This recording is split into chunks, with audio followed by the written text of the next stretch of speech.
Sa wakas, may trophy na si Damian Lillard, Giannis Antetokounmpo, Finals MVP na naman, at Darvin Ham wala pa din talo sa NBA Cup. Yan nga ay pagkatapos nilang talunin ng KC Thunder Finals ng NBA Cup sa score na 97-81. Dahil dyan ay tinanghal na nga bilang kampyon itong Milwaukee Bucks sa pangunguna ng MVP na si Giannis Antetokounmpo na nagtala ng triple-double na may 26 points, 19 big rebounds, 10 assists, 2 steals at 3 blocks. Pero tila naging trending din ngayon itong si Darvin Ham na may back-to-back champion na sa NBA Cup at may malinis na 14-0 records mula pa sa kanyang pagiging head coach ng Lakers last season. Kasama nga niya dyan ay si Taurean Prince na 2-time NBA Cup champion na din. Maganda ang ipinakitang depensa ng Bucks dahil nga dyan ay nakakuha lamang ng 29 out of 86 field goal ang OKC. Naging trending din sa laban ang kanyang kuya na si Thanasis na tinawag pa nga ng ibang fan na most valuable brother of all time. Samantala,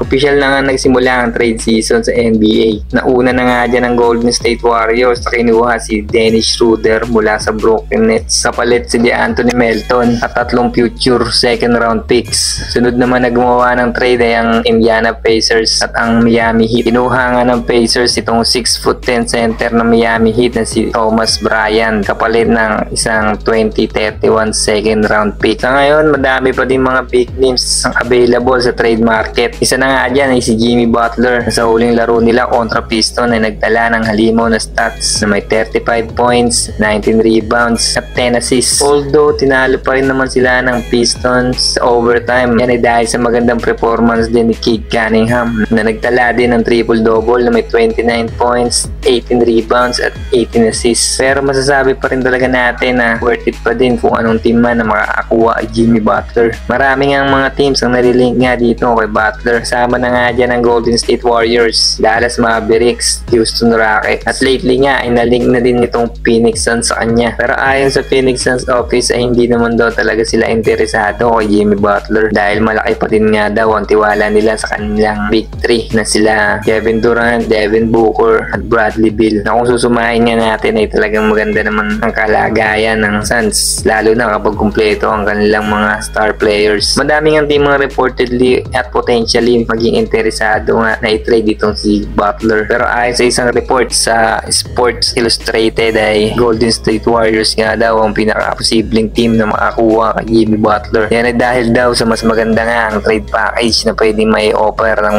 Warriors sa Miami Heat kapalit ni Jimmy Butler. Andyan nga sila Jonathan Kuminga, Brandon Podziemski, Trayce Jackson-Davis at pati na din ang kanilang multiple trade assets. Sa ngayon ay maganda pa rin naman ang kalagayan ng Warriors sa West standings na nasa 7 seed ngayon na may record na 14 wins at 11 losses. Kaya kung sakali man na makuha nila si Jimmy Butler sa isang trade ay mas magiging malaki ang tsansa ng Warriors para maging true championship contender ngayong season. At dahil nga wala pang championship ring itong si Jimmy Butler ay malamang sa malamang ay lilipat siya sa isang team na mas malaki ang pag-asa na mabigyan siya ng championship.